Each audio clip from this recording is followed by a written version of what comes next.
हमारे channel Urdu moral story में खुशामदीद। हमारे चैनल से रोजाना आपको सच्ची इस्लामी कहानियाँ सुनाई जाती हैं।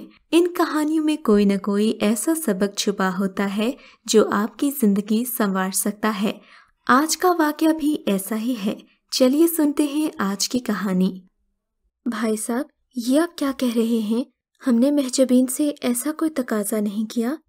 ताहिरा खातून हैरत और सदमे की ज्यादती से सामने बैठे बेटे और उसके ससुर सिजाद साहब को देख रही थीं। देखें बहन, महजबीन ने खुद हमें फ़ोन करके कहा है। वो बुरी तरह रो रही थी। कह रही थी कि अगर हमने उसे ईदी न भेजी तो वो ससुराल में अपनी तौहीन बर्दाश्त नहीं कर पाएगी। सास और जेठानियाँ ताने देंगी कि उसके मैके से कुछ आया नहीं। तो बहन, मैंने यही मुनासिब समझा कि आपसे बिराह रास्त बात कर लूं कि मैं अपनी सब्जी की दुकान से बमुश्किल इतना ही कमाता हूं कि घर की दाल रोटी पूरी कर सकूं। 5 बेटियों का बाप हूं। 2 की शादी बड़ी मुश्किल से की है। मोहल्ले के मुखय्यर हजरात मदद न करते तो मेरे लिए ये भी मुमकिन नहीं था। बाकी 3 भी शादी की उम्र को पहुंच रही हैं। इस बुढ़ापे में अपना फ़र्ज भी पूरा कर सकूं तो बड़ी बात है। मैं इस गुर्बत में बेटियों के ससुराल के तकाजे पूरे नहीं कर सकता। आप भले मानस लोग हैं, उम्मीद है मेरी मजबूरी समझेंगे और मैके से ईदी न आने पर मेरी बेटी को बातें नहीं सुनाएंगे। आखिर में उनकी आवाज़ भर आ गई थी। सर पर रखे रुमाल से वो आंखें साफ करने लगे, जबकि ताहिरा खातून सदमे से गंग उनकी तसल्ली के लिए एक लफ्ज़ भी बोल नहीं पा रही थी। लेकिन उमर गुस्से से उठा, महजबीन को आवाज़ें देता हुआ बाहर निकला और फिर उसे बाजू से पकड़कर अंदर ले आया। महजबीन, अब अपने बाबा के सामने ज़रा सच बोलो कि कब हमने तुमसे ईदी वगैरह का तकाजा किया और कब भाभी और अम्मी ने तुम्हें ताने दिए? उसने सिजाद साहब की वजह से बड़ी मुश्किल से अपने गुस्से को काबू किया हुआ था। दूसरी तरफ महजबीन शर्मिंदगी से नज़रें उठा नहीं पा रही थी। महजबीन, मैं तुमसे कुछ पूछ रहा हूँ। उमर ने बड़ी सख्ती से उसे कंधे से पकड़कर झंझोड़ा था, जो कि उसका खासा नहीं था। बाबा, मैंने झूठ बोला था। असल में हर तरफ ईदी की तैयारियां हो रही थीं।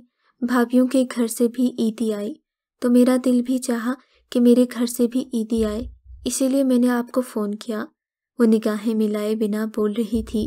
मगर महजबीन, तुम तो रो रही थी कि ससुराल वाले तुम्हें ताने देते हैं। सादा से बाबा ने उसका बिल्कुल भी भरम न रखा। वो इसलिए कहा ताकि आप लोग हर हाल में मेरी बात माने। डरते डरते उमर की तरफ देखते हुए वो बोली, बेटा, ये लोग तो पिराए थे, कुछ कहते तो इतना दुख ना होता, मगर तुम तो मेरी बेटी हो, घर के हालात से वाकिफ हो।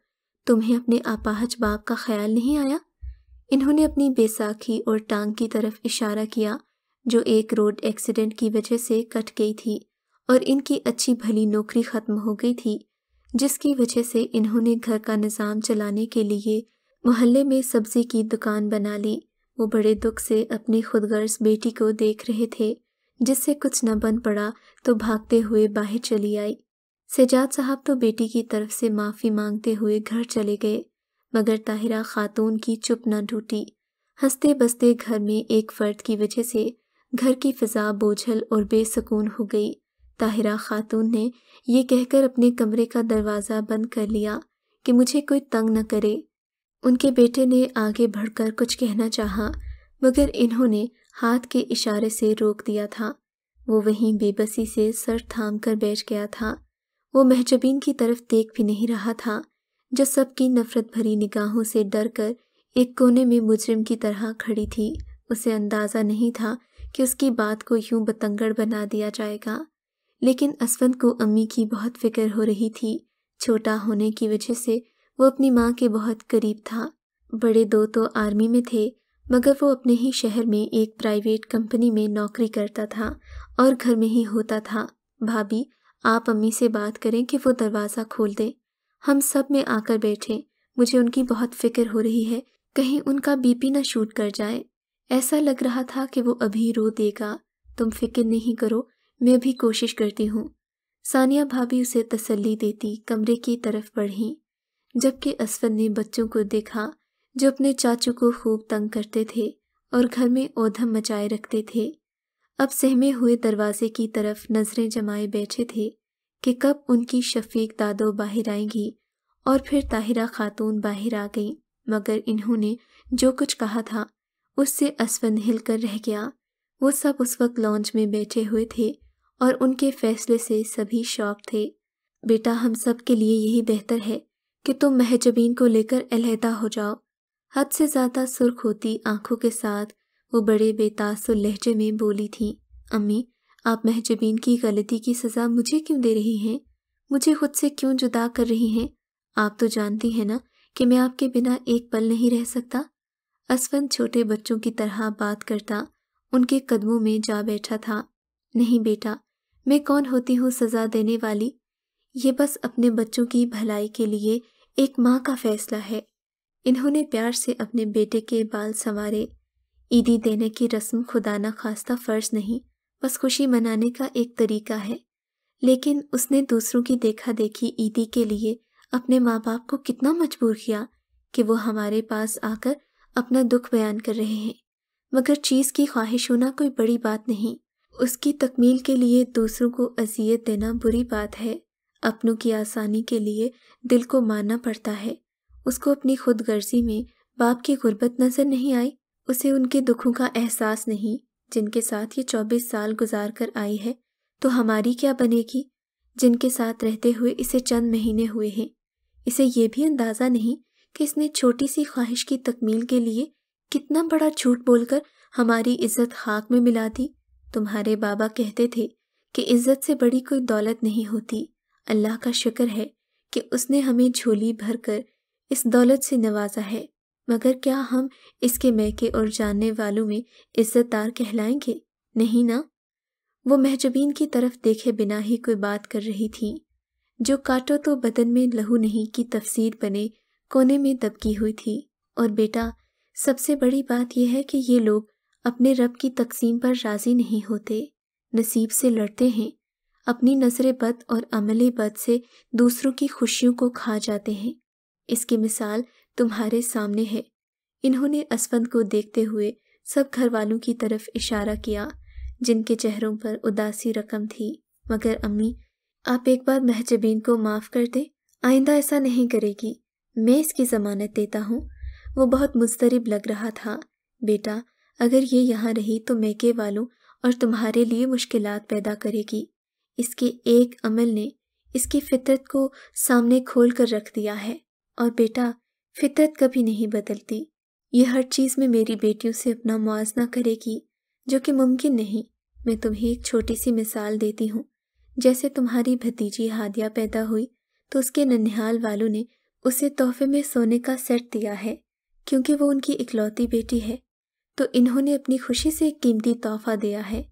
अगर महजबीन इनसे मुकाबला करते मैके वालों से ईदी मांग सकती है, तो कल बच्चे की पैदाइश पर अपने मैके वालों से ऐसे ही कीमती तोहफे भी मांग सकती है।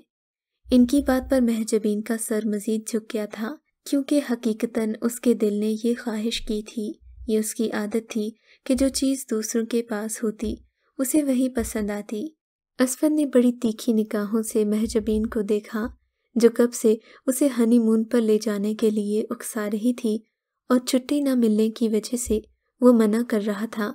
फिर शादी पर भी इतने इखराजात हो गए थे कि हनीमून पर जाना बिल्कुल भी मुमकिन नहीं था। मगर महजबीन जब भी उसे फरमाइश करती, उसे हनीमून पर ले जाने का ज़रूर कहती।